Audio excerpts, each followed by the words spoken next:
రాష్ట్ర కేబినెట్ అంటే పరిపాలనా పరంగా అత్యున్నత విధాన నిర్ణాయక మండలి అయినటువంటి రాష్ట్ర కేబినెట్ 6 సార్లు సమావేశమైంది. ఈ 6 సార్లలో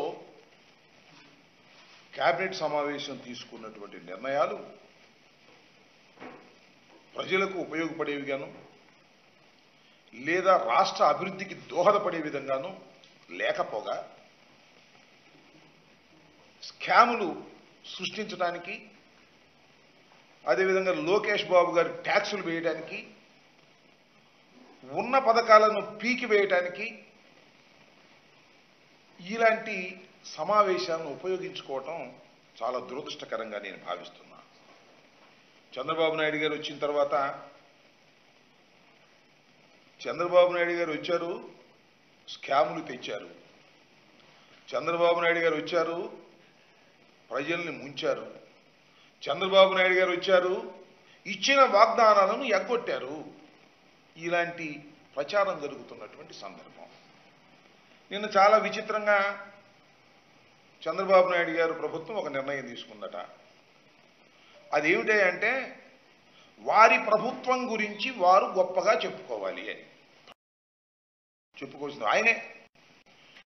మంచి ప్రభుత్వం, ఇది ఒక మంచి ప్రభుత్వం అని ప్రచారం చేసుకోవాలంట. వారం రోజుల పాటు ప్రచారం చేస్తారంట మంచి ప్రభుత్వం అని. నేను తెలియగలుగుతానండి, మీ ప్రభుత్వం మంచిదని చెప్పాల్సింది ఎవరు? రాష్ట్ర ప్రజలు చెప్పాలి. వాళ్ళు చెప్పేదానికి వాళ్ళు నోరు మూసేసి మాది మంచి ప్రభుత్వం, మాది మంచి ప్రభుత్వం అనేటువంటి ప్రచారం చేసుకోవడానికి ఒక కార్యక్రమాన్నే నిర్దేశించుకున్నారు. వారం రోజుల పాటు మాది మంచి ప్రభుత్వం అని ప్రచారం చేసుకోవాలి అనేది. ఎలా మంచి ప్రభుత్వం అవుతుందని అడుగుతా ఉన్నా.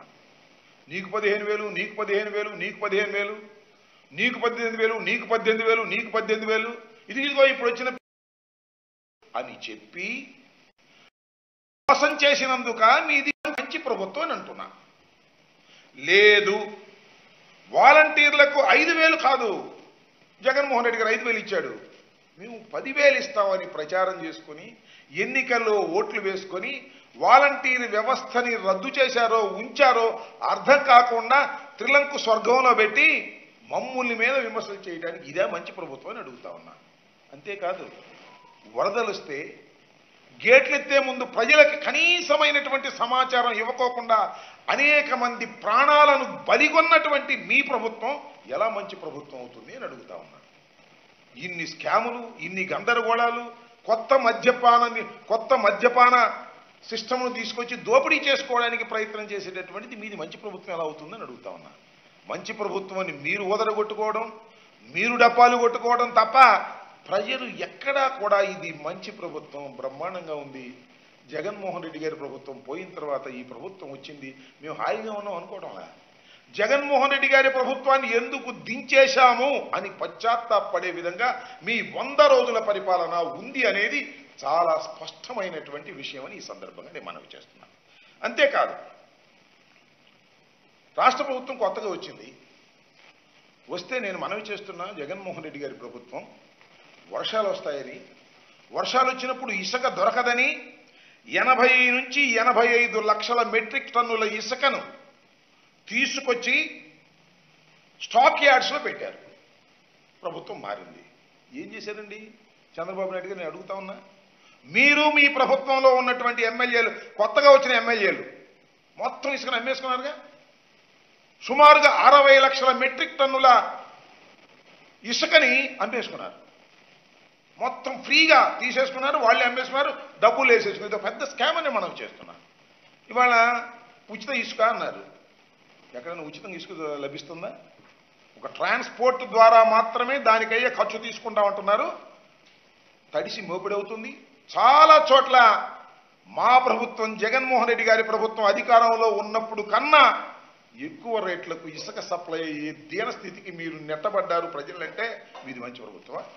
ఎలా మంచి ప్రభుత్వం అని అడుగుతా ఉన్నా. ఇలా ఇసుక దోపిడీకి మీరు శ్రీకారం చుట్టి ఉచిత ఇసుక అని ప్రచారం చేసుకునేటువంటి పరిస్థితికి మీరు రావడం చాలా బాధాకరమైనటువంటి అంశమని ఈ సందర్భంగా నేను మనవి చేస్తున్నాను. ఇక మద్యం చాలా గొప్ప విషయం ఇది, ఈ సందర్భంగా నేను చెప్పదలుచుకున్నాను. అదేమిటంటే చంద్రబాబు నాయుడు గారు ఆయనకున్న పత్రికల్లో వేస్తున్నారు, ఇక నాణ్యమైన మద్యం. నాణ్యమైన మద్యం అంటే ఏంటో మరి నాకు అర్థం కాదా. ఎంత తాగినా ఆరోగ్యం దెబ్బతిందా? అంత నాణ్యమైనటువంటి మద్యాన్ని మీరు సప్లై చేయబోతున్నారా? నాణ్యమైనటువంటి మద్యాన్ని సప్లై చేయడానికి మీకు ఎక్కడి నుంచి వనరులు వచ్చాయని అడుగుతా ఉన్నా. మద్యమేగా, తీసేయండి. ఇక మద్యం తాగటం హానికరం అనే పదాన్ని తీసేయండి. నాణ్యమైన మద్యం ఎంతైనా తాగండి అని చెప్పండి. ఇక నాణ్యమైన మద్యం అంట. చంద్రబాబు నాయుడు గారు అధికారంలోకి వచ్చి ఒక నాణ్యమైనటువంటి మద్యాన్ని తీసుకొచ్చి ప్రజలకు సరఫరా చేసేటటువంటి సరసమైన ధరలకు ప్రజలకు సరఫరా చేసేటటువంటి ఒక గొప్ప అవతారాన్ని చంద్రబాబు నాయుడు గారు నూతనంగా ఎత్తారు. నాకు బాగా గుర్తు, నేను కొత్తగా ఎమ్మెల్యే కాకముందు యూత్ కాంగ్రెస్ ప్రెసిడెంట్లో ఉన్నప్పుడు మా స్లోగన్ ఏంటో తెలుసా? నారావారి సారా పాలన డౌన్ డౌన్. ఇది మా మొదటి స్లోగన్ నేను రాజకీయాల్లోకి వచ్చిన కొత్తలో. నారావారి సారా పాలన అనేటువంటి పరిస్థితి ఉంది ఇవాళ. ఆ రోజున ఉమ్మడి రాష్ట్రంలో నారావారి సారా పాలన కొనసాగించినటువంటి పరిస్థితి మనం వాళ్ళు గుర్తు చేసుకోవాలని మనం చేస్తున్నాం. ఉమ్మడి రాష్ట్రం లేదా విడిపోయినటువంటి రాష్ట్రంలో కానీ షాపులను స్కాములు, మద్యం తయారీ దగ్గర డబ్బులు సంపాదించి కోటాను కోట్ల రూపాయలు సంపాదించి దాని ద్వారా రాజకీయ నాయకులను కొని దాని ద్వారా ఎలక్షన్ జరుపుకొని డబ్బుతోనే సర్వస్వం చెయ్యవచ్చుననేటువంటి భావనతో చంద్రబాబు నాయుడు గారు మద్యాన్ని స్కామ్గా ఉపయోగించుకున్నటువంటి వ్యక్తి. ఇది చరిత్ర చెబుతున్నటువంటి సత్యం. ఇది చంద్రబాబు నాయుడు గారు అధికారంలోకి వచ్చిన దగ్గర నుంచి మద్యం విషయంలో అనేక స్కాములు చేసి కోటాను కోట్ల రూపాయలు కొల్లగొట్టేటటువంటి కార్యక్రమం చేసినటువంటి వ్యక్తి నారా చంద్రబాబు నాయుడుకి ఇవాళ మళ్ళా మద్యాన్ని ఓ స్కాముల్లోకి తీసుకొచ్చి దాని ద్వారా అనేక కోట్ల రూపాయలు సంపాదించాలనేటువంటి ఉద్దేశంతో ఇవాళ కొత్త పాలసీని చంద్రబాబు నాయుడు గారు తీసుకొస్తున్నారు. మమ్మల్ని ఏమన్నాడు తెలుసు కదా, మేము సప్లై చేసే మద్యం అంట చాలా ప్రమాదకరమైన మద్యం అట, అది విషమట, అది తాగితే కిడ్నీలు చెడిపోతాయంట, అది తాగితే మనుషులు చచ్చిపోతారట. మరి ఇప్పుడు 100 రోజులు అయిందిగా, 100 రోజులు ఎక్కడి నుంచి ఏ షాపులో తాగారు? మేము సప్లై చేసినటువంటి బ్రాండ్ లేక కొత్తగా బ్రాండ్లు ఏమి రాలేదుగా. ఎన్ని కిడ్నీలు పోయినాయి, ఎంతమంది చచ్చిపోయారు, ఏమిటి కథ? ఒక లాజిక్ ఏది? లాజిక్ లేదు. ఎక్కడికి వెళ్ళినా మీటింగుల్లో నాణ్యమైన మద్యం ఇస్తాం, జగన్మోహన్ రెడ్డి గారు ఇచ్చేటటువంటి మద్యం చాలా ప్రమాదకరమైనటువంటి మద్యం, చాలా ఖరీదైన మద్యం ఇస్తున్నారు అని చెప్పి ప్రచారం చేసి ప్రజలను నమ్మించే ప్రయత్నం చేశారు. నమ్మారేమో మరి మనకు తెలియదు. ఇవాళ మరి చెప్తున్నా, ఇవాళ చేయమంటున్నా, నాణ్యమైన మద్యాన్ని ఎలా సరఫరా చేస్తారో చూడాలి. దానికి వాళ్ళ కొత్త స్లోగన్స్ పెట్టి వెళ్ళేటటువంటి ప్రయత్నం నారావారు చేస్తున్నారు. సారా పాలన చేసే ప్రయత్నం నారావారు చేస్తున్నారు. ఈ సందర్భంగా చెప్పదలుచుకున్నా. నేను అడుగుతా ఉన్నా, పూర్వం చంద్రబాబులోకి ఉన్నప్పుడు సుమారుగా 4,380 మద్యం షాపులు ఉండేవి ఈ రాష్ట్రంలో. మన రాష్ట్రంలో 4,380 మద్యం షాపులు. మేము వచ్చిన తర్వాత మద్య నియంత్రణ చేయాలని ప్రభుత్వమే మద్యం షాపులు ఓపెన్ చేసి మద్యాన్ని అమ్మేటటువంటి కార్యక్రమం చేశాం. దానికి 2,934 షాపులను ప్రభుత్వం ఓపెన్ చేసింది. నేను అడుగుతా ఉన్నా, మద్యం షాపులు ప్రైవేటీకరణ చేస్తే లంచాలు వస్తాయా, ప్రభుత్వం అమ్మితే లంచాలు వస్తాయా చెప్పని అడుగుతా ఉన్నా. ప్రభుత్వం అమ్మితే లంచాలు ఎందుకు వస్తాయి? ప్రైవేటీకరణ చేస్తే లంచాలు వస్తాయి. 2,934 షాపులు మేము మెయింటైన్ చేస్తే మీరు 4,380 షాపులు పెట్టి దోచుకుని ఇవాళ మీరు మా ప్రభుత్వాన్ని విమర్శించేటటువంటి కార్యక్రమం చేస్తున్నారు. అంతేకాదు, ఇవాళ రేపు సుమారుగా ఎన్ని షాపులు అవుతాయో, 4,000 అవుతాయో, 6,000 అవుతాయో, 7,000 అవుతాయో ప్రైవేటు మద్యం షాపులు తీసుకొచ్చి పెట్టి సిండికేట్లు చేసి తద్వారా డబ్బులు కాజేయాలనేటువంటి ప్రయత్నంలో ఇవాళ చంద్రబాబు నాయుడు గారు ఉన్నారు. మేము చూసాం, ఇంతకు ముందు కూడా చంద్రబాబు నాయుడు గారి పరిపాలనలో అందరూ సిండికేట్ అయ్యేవాళ్ళు. మొత్తం ఆ సిండికేట్లు ఏం చేసేవాళ్ళు అంటే 25 రూపాయలు బాటిల్ అని చెప్తే రేట్ ఏమో 25 రూపాయలు ఉండేది షాపులో, బయట లోపలే 35 రూపాయలు అమ్మేది. అందరూ తెలుగుదేశం కార్యకర్తలు పంచుకునే కార్యక్రమం చేసేవారు. ఇవాళ కూడా అదే మళ్ళీ కార్యక్రమం జరుగుతూ ఉందిగా. నేను మనవి చేస్తున్నా, ఇంతకు ముందు బార్లు, వైఎస్ఆర్ కాంగ్రెస్ ప్రభుత్వంలో ఏర్పడినటువంటి బార్లు యజమానులని వాళ్ళ మెడబట్టుకొని బయటకు గంటి మీరు ఇవాళ ఆక్రమించుకున్నారు. చాలా చోట్ల నేను చెప్తాను, అవసరమైతే వాటి నెంబర్ కూడా చెప్తాను. ఆక్రమించుకొని మీ కార్యకర్తలతో ఇవాళ బార్లు నడుపుకునే పరిస్థితి చేస్తున్నారు. ఇంతకన్నా దారుణం ఏం కావాలి? ఈ రకంగా ఒక దుర్మార్గమైనటువంటి కార్యక్రమానికి ఇవాళ మీరు శ్రీకారం చుట్టేటటువంటి కార్యక్రమం చేస్తున్నారు. ఇది చాలా దురదృష్టకరమైనటువంటి ప్రయత్నం అని కూడా ఈ సందర్భంగా నేను చెప్తూ, దాంతోపాటు ఏమంటారంటే మేము బ్రహ్మాండమైన తీసుకొని మాకు ప్రచారం చేసేటప్పుడు ఇంకో మాట కూడా చెప్పారు. భూమ్ భూమ్ జగన్మోహన్ రెడ్డి గారిదంట, ప్రెసిడెంట్ మెడల్ జగన్మోహన్ రెడ్డి గారిదట. నేను మనవి చేస్తున్నా, ప్రజలు గుర్తించాలి, మనవి చేస్తున్నా. ఈ బ్రాండ్లన్నీ కూడా చంద్రబాబు నాయుడు గారు పరిపాలనా కాలంలోనే, అంటే 2019-14 కాలంలోనే ఈ బ్రాండ్లన్నీ ఇచ్చింది చంద్రబాబు నాయుడు గారు. దానికి లెక్క ఉంది, జీవోలు ఉన్నాయి. చూడండి, ఒక మాట చెప్తాను. President medal, Hyderabad Bru deluxe, ఈ బ్రాండ్లు 2017 నవంబర్ 22న సాక్షాత్తు చంద్రబాబు నాయుడు గారి ప్రభుత్వం అధికారంలో వాటికి అనుమతి ఇచ్చింది. అలాగే Governor Reserve, Life and Napoleon, Olden Barton Edge, 7 Heaven Blue, ఈ బ్రాండ్లు కూడా సుమారుగా ఇలాంటి 15 బ్రాండ్లు 2018 అక్టోబర్ 26న ఒకేసారి అనుమతించారు. దాంతోపాటు High Voltage Gold, SHG 10,000, British Empire Super Strong Premium Beer, British Empire Ultra brand beer విక్రయాలు 2017-7న అనుమతి జారీ చేశారు. దాంతోపాటు Royal Palace, New King, Sign Out, ఈ పేర్లతో విస్కీ బ్రాండ్లు నవంబర్ 9న 2018న వాళ్లే జారీ చేశారు. బీరా 91 పేరుతో 3 రకాల బీర్ బ్రాండ్లను 2019 మే 14న దిగిపోయే ముందు చంద్రబాబు నాయుడు గారు సంతకం పెట్టి ఆ బ్రాండ్లని రిలీజ్ చేశారు. TI Marshal House, TI Courier Napoleon whisky, brandy బ్రాండ్లు 2018 మే 15న అనుమతించారు. అప్పటి వరకు రాష్ట్రంలో కనిపించని విచిత్రమైన బ్రాండ్లన్నీ కూడా వారి హయాంలో ఇచ్చారు, మా హయాంలో. దీనికి అంతా బురదంతా మామే జల్లే కార్యక్రమం పర్మిషన్ చంద్రబాబు నాయుడు గారు పర్మిషన్ ఇచ్చి జగన్మోహన్ రెడ్డి గారి టైంలో ఇటువంటి ఒక అపవాదు వేసి ప్రజల్ని నమ్మించలేటువంటి ప్రయత్నం ప్రతి మీటింగులోనూ చేశారు. వెళ్ళిన చోట్ల తమ్ముళ్ళు మద్యం తాగేది మందు బాబులు, మీకు నాణ్యమైన మందు ఇస్తాను అని ప్రచారం చేశారు, చౌకగా ఇస్తాను అని ప్రచారం చేశారు. ఇవాళ నాణ్యమైన మందు ఎక్కడి నుంచి ఇస్తారని నేను అడుగుతాను. ఓకే, వండర్ఫుల్, ఇస్తే మంచిదే. మేము ఎక్కడ పర్మిషన్ ఇవ్వలేదు. మొత్తం 5 మినహా మొత్తం చంద్రబాబు నాయుడు గారు పర్మిషన్ ఇచ్చినవే. ఈ డిస్టిలరీలో తయారు చేస్తారా, వేరే చోటకి తయారు చేస్తారా? ఈ డిస్టిలరీలో తయారు చేసేటప్పుడు నాణ్యమైన ఇంతకన్నా బెటర్ మందు ఎలా వస్తుంది? అదే డిస్టిలరీ కదా. ఆ డిస్టిలరీలోనే తయారు చేసే మందు ఏమీ లేదు. మీరు స్లిప్పులు అంటించి ఈ రకంగా చేసేటటువంటి ప్రయత్నం మా మీద బురదల్లే కార్యక్రమాలు మీరు చేస్తున్నారు. ఇది ఒక సరైనటువంటి విధానం కాదు అనేది ఈ సందర్భంగా నేను చెప్పదలుచుకున్నాను. మొత్తంగా ఈ కొత్తగా తీసుకొచ్చేటటువంటి పాలసీ స్కాములకు ఆస్కారం ఇచ్చే పాలసీ, అసలు స్కామ్ చేయడం కోసమే మీరు ఈ పాలసీని తీసుకొచ్చారు. మీ కార్యకర్తలకి, మీ నాయకులకి సిండికేట్లు చేసి మద్యాన్ని అమ్ముకొని వ్యాపారం చేసుకొని డబ్బులు సంపాదించుకోవాలి అన్యాయంగా అనేటువంటి ఒకే ఒక్క దురుద్దేశంతో ఇవాళ ఈ నూతనమైనటువంటి పాలసీని మీరు తీసుకొచ్చారు.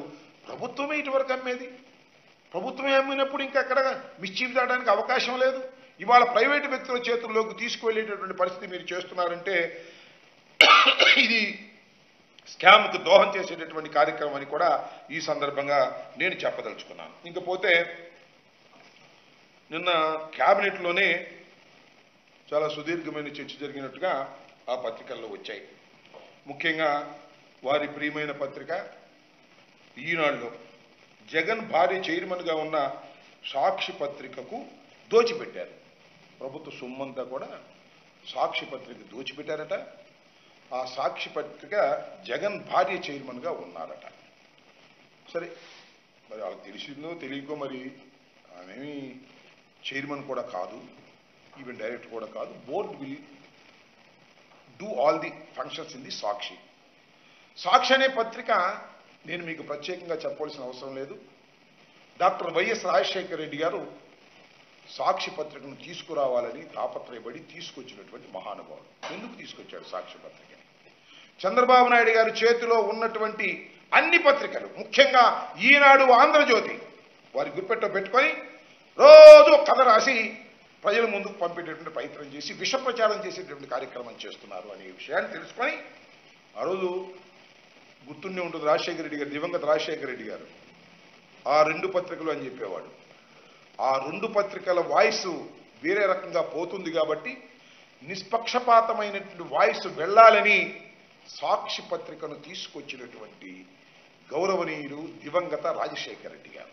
నేను మనవి చేస్తున్నాను, సాక్షి పుట్టుకతోనే దాని చేసేటటువంటి కార్యక్రమం చేస్తున్నారు మీరు, చంద్రబాబు నాయుడు గారు, రామోజీరావు గారు. ఎందుకంటే ఇలాంటి పత్రిక ఉండేటటువంటి నాటకాలు, రాసేటటువంటి కథనాలు ప్రజలు నమ్మరు కాబట్టి ఈ సాక్షి పత్రిక మీద విషం కక్కేటటువంటి ప్రయత్నం చేస్తున్నారు. ఇది కొత్త ఏం కాదు, ఇవాళ కాదు, డే 1 నుంచి మీరు అదే కార్యక్రమం చేస్తున్నారు. నేను అడుగుతా ఉన్నా, అంటే సాక్షి పత్రికకు జగన్ గారి భార్య చైర్మన్గా ఉన్నారని నేను మనవి చేస్తున్నా.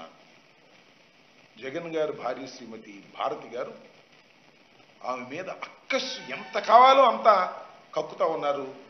ముఖ్యంగా లోకేష్ గారి నాయకత్వంలో విష ప్రచారం చేస్తున్నారు. సోషల్ మీడియాలో కూడా ఇష్టం వచ్చినట్టుగా మాట్లాడుతున్నారు, ఇష్టం వచ్చినట్టుగా చేస్తున్నారు కార్యక్రమంగా. నేను మనవి చేస్తున్నా, జగన్మోహన్ రెడ్డి గారి సతీమణి అయినటువంటి భారతమ్మ గారి మీద మీరు పదే పదే దుష్ప్రచారాలు చేస్తే దానికి మూల్యం చెల్లించక తప్పదు, గుర్తుపెట్టుకోమని కూడా ఈ సందర్భంగా మనవి చేస్తున్నాం. సాక్షి మీద విష ప్రచారం చేస్తారు, జగన్మోహన్ రెడ్డి గారి సతీమణి మీద విష ప్రచారం చేస్తారు, చూస్తూ కలకాలం ఊరుకోమనే విషయాన్ని కూడా మీరు గుర్తుపెట్టుకోమని ఈ సందర్భంగా నేను మనవి చేస్తున్నాను. నేను ఈ సందర్భంగా కొన్ని విషయాలు మీ దృష్టికి తీసుకురాదలుచుకున్నాను. అసలు నేను అడుగుతా ఉన్నా, ఏందబ్బా ఏమి సాక్షి పత్రిక మేము దోచిపెట్టామని చెప్పమని అడుగుతా ఉన్నాను. దీనిలో ఇవన్నీ లెక్కలు చాలా క్లియర్గా ఉంటాయి. సాక్షి పత్రికలు కానీ, లేకపోతే ఈనాడుకి ఇచ్చినవి కానీ, లేకపోతే ఆంధ్రజ్యోతికి ఇచ్చినవి కానీ, తెలుగుదేశం ప్రభుత్వంలో మీరే రకంగా ఇచ్చారు, మేమే రకంగా ఇచ్చామనేది కూడా చాలా స్పష్టంగా ఉంటుంది. ఇప్పుడు ఒకటి నేను మనవి చేస్తున్న, సాక్షి దినపత్రిక అనేది దేశంలోనే టాప్ వరుసలో ఉన్నటువంటి పత్రిక. మన రాష్ట్రంలో టాప్లో ఉన్నటువంటి 2 పత్రికల్లో 1-2 ప్లేసెస్లో ఉన్నటువంటి పత్రికల్లో ఒకటి సాక్షి పత్రిక. అలాంటి హైయెస్ట్ సర్క్యులేషన్ ఉన్నటువంటి సాక్షి పత్రికకు మీ టైంలో మీరేం చేశారు, మేమేం చేశాము, చంద్రబాబు నాయుడు గారి టైం పోయిన తర్వాత మేము మా టైంలో ఈనాడుకి ఏం చేశాము చాలా స్పష్టంగా చూడాల్సినటువంటి అవసరం. ఈనాడు మాకు వ్యతిరేక పత్రిక. ఈనాడు మమ్మల్ని ఎప్పుడు దూషించాలని, విషం కక్కాలని నువ్వు చెప్పినట్టు ఆడేటటువంటి పత్రిక అయినా కూడా నేను మనవి చేస్తున్నా.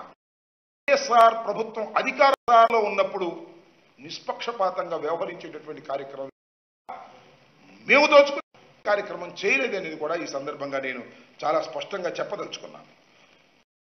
2014-19 అంటే ముఖ్యమంత్రిగా ఉన్నప్పుడు మీరేం చేశారు? ఈ 5 ఏళ్లలో ఈనాడుకి 121 కోట్లు ఇస్తే సాక్షి కన్నా తక్కువ సర్క్యులేషన్ ఉన్నటువంటి పత్రిక నీ ప్రియమైన పత్రిక అదే మన రాధాకృష్ణ గారి పత్రిక, అదే యాక్టివ్ పవర్ ప్లాంట్ ఇక్కడ ఇచ్చారు కదా ఆయన పత్రిక 72 కోట్లు ఇచ్చారు. సాక్షి ఎంత ఇచ్చారండి మీరు? చంద్రబాబు నాయుడు గారు గుర్తు చేసుకోండి, 30 కోట్లు ఇచ్చారు. ఈనాడుకి 121 కోట్లు, ఆంధ్రజ్యోతికి 72 కోట్లు, 30 కోట్లు మాత్రమే సాక్షికి ఇచ్చారు. దీన్ని ఏమనాలి? నీ ప్రియమైనటువంటి రామోజీరావు గారి పత్రికకి, నీ ప్రియమైనటువంటి రాధాకృష్ణ పత్రికకి దోచిపెట్టడం కాదంటారు దాన్ని. అది మాత్రం చాలా మేము చేసింది తప్పు, మేము చేసింది తప్పేంటో నేను అడుగుతా ఉన్నా. దీనిలో 240 సరే మొదటి 4 ఏళ్ళు ఈనాడుకు మేము 240 కోట్లు ప్రకటన రూపంలో వెళ్ళాయి. అంటే ఏడాదికి ఇచ్చిన పత్రికా ప్రకటన 1 సంవత్సరానికి 60 కోట్లు, 3.5 ఏళ్లలో 243 కోట్లు ఇచ్చాం. ఏంటండి 5 సంవత్సరాలు కదా మీ ప్రభుత్వం ఉంది, కేవలం 3.5 ఏళ్లలోనే ఇచ్చామంటున్నారు, మిగతా సంవత్సరంన్నర ఏం చేశారనేటువంటి ప్రశ్న ఖచ్చితంగా చూసే వాళ్ళకి వినే వాళ్ళకి వస్తుంది. జరిగింది ఏమిటంటే రామోజీరావు గారు ఆయన పత్రికలో 3.5 సంవత్సరాల వరకు ప్రభుత్వ ప్రకటన ఉన్నారు, 3.5 సంవత్సరాల తర్వాత మేము అన్నారు. ఎందుకంటే చంద్రబాబు నాయుడు గారిని మొయ్యాలి కదా. ఈ ప్రభుత్వం ఇచ్చే ప్రకటనలు మంచిగా ఉంటాయి కదా ప్రభుత్వానికి అనుకూలంగా. అందువల్ల మేము వెయ్యము మా పత్రికల్లో, మాకు స్పేస్ లేదు అని మెయిల్స్ పంపించారు. అంటే అయిష్టతను వ్యక్తం చేశారు. కేవలం 3.5 సంవత్సరాలు మాత్రమే ప్రభుత్వం నుంచి వారు ప్రకటనలు తీసుకున్నారు. కడమ 1.5 సంవత్సరం పాటు ప్రకటనలు మాకు వద్దు అని తిరస్కరించారు. సరే, తిరస్కరించే హక్కు వాళ్ళకు ఉంటుంది అనుకుంటా. అందువల్ల ప్రభుత్వం కూడా ఏం మాట్లాడలేదు. అందువల్ల కేవలం 60 కోట్లు అంటే సంవత్సరానికి 60 కోట్లు చొప్పున 3.5 సంవత్సరాలు వైఎస్ఆర్ ప్రభుత్వం ఈనాడుకి ఇస్తే 5 ఏళ్లలో సాక్షికి, అంటే 5 ఏళ్ళు సాక్షి ఇచ్చింది, 321 కోట్లు ఇచ్చాం. ఇస్తే ఎంత అయింది? 54 కోట్లు. ఏం దోచిపెట్టింది ఏంటి? సాక్షికి దోచిపెట్టింది ఏంటి? ఈనాడుకు దోచి పెట్టండి ఏంటి చెప్పండి అని అడుగుతా ఉన్నా. నారా చంద్రబాబు నాయుడు గారు అవలీలగా అబద్ధాలాడుతున్నారే, అవలీలగా ఆరోపణలు చేస్తున్నారే సాక్షికి దోచిపెట్టామని. ఈనాడుకి ఇచ్చినటువంటిది మీకు గుర్తురాదా? ఏమిటిదని అడుగుతా ఉన్నా. ఈనాడు మీకు అతి ప్రియమైన పత్రిక కావచ్చు, మీ పత్రిక కావచ్చు. ఇక్కడ ఒక విషయాన్ని కూడా చెప్పాలా. పాప రామోజీరావు గారు చనిపోయారు, వయసు రీత్యా పెద్దవారు. వారు చనిపోతే సంతాప సభ పెట్టారు. ఎవరు? ప్రభుత్వం, చంద్రబాబు నాయుడు గారు. చంద్రబాబు నాయుడు గారి ప్రభుత్వం భారీ ఎత్తున ఒక సంతాప సభ పెట్టింది. మంచిదే, పాప ఆయన నచ్చింది పెట్టుకున్నారు. ఎవరు డబ్బు ఖర్చు పెట్టారండి సంతాప సభకి? ప్రభుత్వం సొమ్ము ఖర్చు పెట్టారు. ఎంత ఖర్చు పెట్టారో తెలుసా? ఒక్క సంతాప సభకి 4,28,01,173 రూపాయలు ఖర్చు పెట్టారు. ఒక్క సంతాప సభకి, రామోజీరావు గారి మరణం తర్వాత ఏర్పాటు చేసిన సంతాప సభకి ప్రభుత్వ ఖజానా నుంచి 4,28,01,173 రూపాయలు మీరు ఖర్చు పెట్టే ఎవరిచ్చారంటున్నా?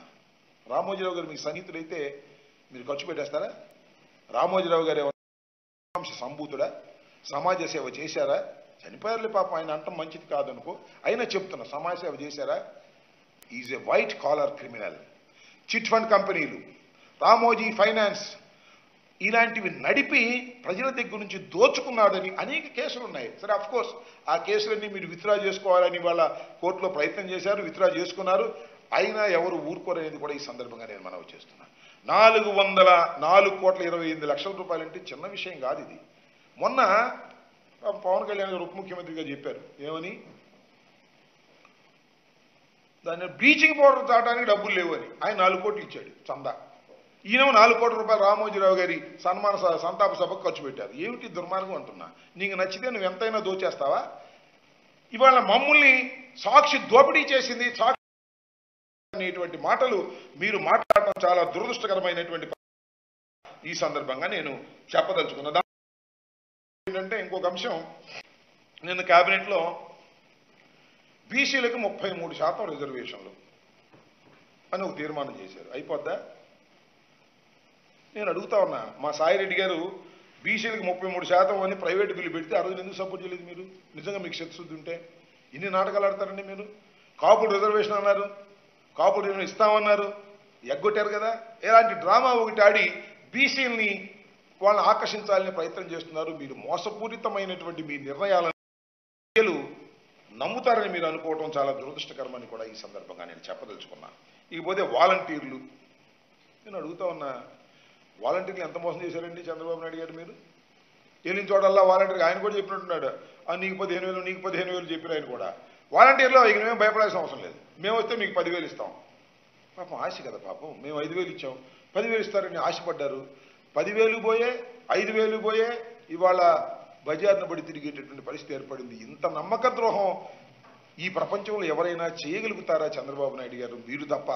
అయినా మిమ్మల్ని నమ్మారు, మీకు ఓట్లు వేశారు. ప్రజల్ని మిమ్మల్ని ఎన్నుకుంటే ప్రజల్ని ముంచేసేటటువంటి కార్యక్రమం చేశారు కూడా ఈ సందర్భంగా మనవి చేస్తున్నాను. చంద్రబాబు నాయుడు గారు, నేను మొన్న కూడా చూశా, ఏంటో కొద్దిగా ఆవేశపడిపోతున్నారు, చాలా ఎక్కువ ఆవేశపడిపోతున్నారు, అనవసరంగా ఆవేశపడిపోతున్నారు. మీకు అసలు జ్ఞానం ఉందా? ఇంగిత జ్ఞానం ఉందా? మీ నాలుకలకి అని ఆగాడు, అంటే నాలుక అని కోస్తానని పోయాడు, మళ్ళా తాళం వేస్తా అంట, నాలుగుకి తాళం వేస్తా అంట. ఎవరు నాలుగు తాళం వేస్తావో నాకు అర్థం కాలేదు చంద్రబాబు నాయుడు గారు. ఎందుకు ఎక్కడో ఒక రకమైన ఫ్రస్ట్రేషన్లో మీరు మాట్లాడుతున్నారు. వైల్డ్ ఎలిగేషన్స్, ఎంత దుర్మార్గమైన ఎలిగేషన్ చేస్తున్నారు మీరు. ప్రజలు నమ్మాలి, నమ్మే విధంగా ఉండాలి.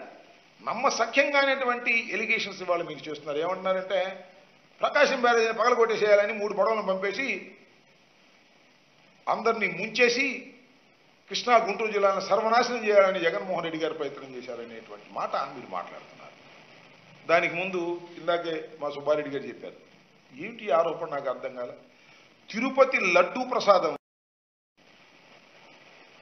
యానిమల్ ఫ్యాట్ని నెయ్యిగా ఉపయోగించారనేటువంటి ఒక దుర్మార్గమైనటువంటి ఆరోపణ మీరు చేస్తున్నారు. వైల్డ్ ఎలిగేషన్ చేస్తున్నారు.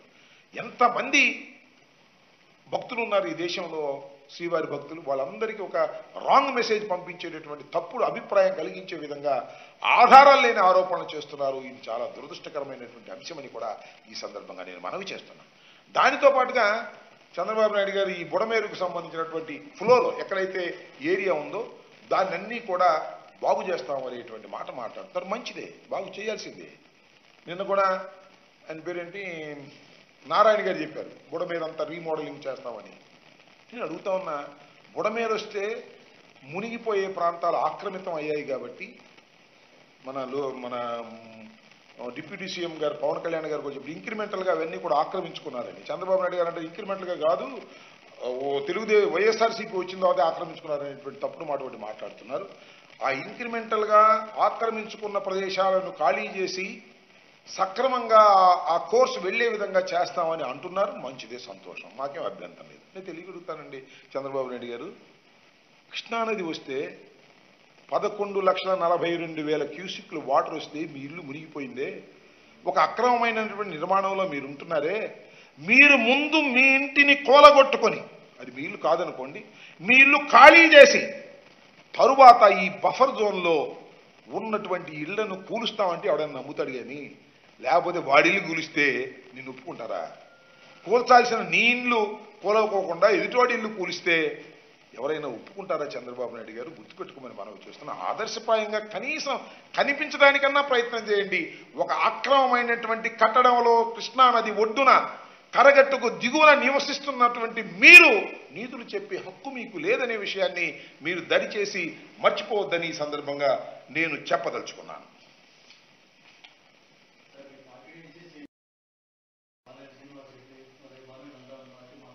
నేను ఒక మాట చెప్తానండి. మా పార్టీ నుంచి చాలామంది నాయకులు వెళుతున్నారనే మాట. చాలామంది నాయకులు కాదు కానీ ఒక 3 4, ఇప్పుడు 2 వెళ్ళబోతున్నారని విన్నాను. అంతకుముందు ఒక 2 3 ఇంపార్టెంట్ లీడర్స్ వెళ్ళారని. ఇదేం కొత్త కాదు. ఏ రాజకీయ పక్షానికైనా అధికారం పోయినప్పుడు ఆ పార్టీలో నిలబడాలనేటువంటి ఉద్దేశం నైతికంగా లేనటువంటి వ్యక్తులు పోతారు.